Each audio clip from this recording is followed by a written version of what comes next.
Donc, pour boucher les trous d'un motif, la procédure.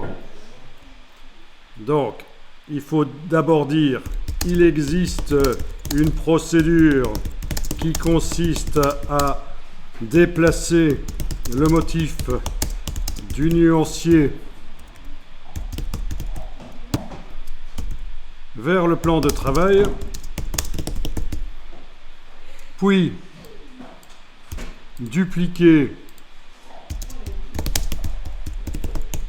le rectangle de base dans le groupe, celui qui n'a pas de couleur et de fond, et sur la copie mettre une couleur de fond. Voilà, je vous l'avais dit ça. Mais il y a une autre procédure. Donc, l'autre procédure, la voilà, c'est celle que je vous ai montrée. Mettre le motif à trous sur un objet. Aller dans la palette aspect. Ajouter un nouveau fond. Placer ce nouveau fond sous le fond qui contient le motif. Mettre une couleur à ce fond, ce nouveau fond qui est en dessous. C'est quand même plus simple. Ça va générer moins de problèmes parce que la première méthode risque de générer des problèmes si vous faites une erreur de manipulation. Votre motif ne sera plus utilisable, ça va se décaler. Il y aura des trous entre les répétitions du motif.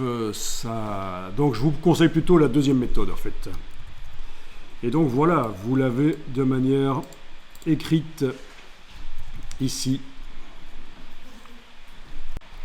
Donc je vais ajouter une info à propos de la technique pour boucher les trous du motif, la deuxième technique. Je vais dire attention, si l'objet se trouve dans un groupe, il faut, dans la palette des calques, ouvrir le groupe et avec la cible ronde, sélectionner l'objet, pas le groupe.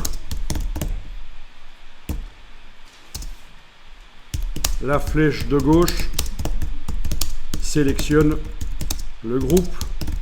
C'est pourquoi, pour sélectionner l'objet, il faut y aller par la palette des calques.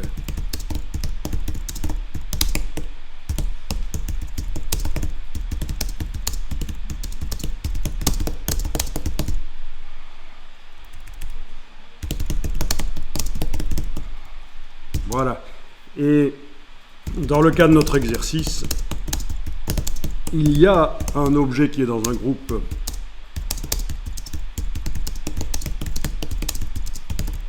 Celui sur lequel on a utilisé la marionnette.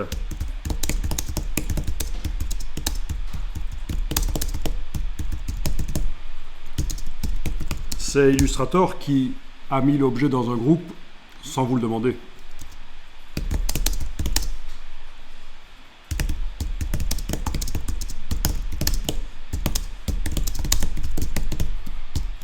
Voilà, donc ça, ce n'est pas évident.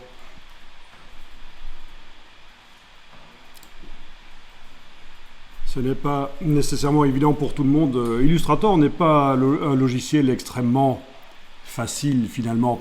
Pourquoi? Parce que contrairement à Photoshop, ce ne sont pas des champs de pixels, des zones de pixels qu'on peut attaquer en masse.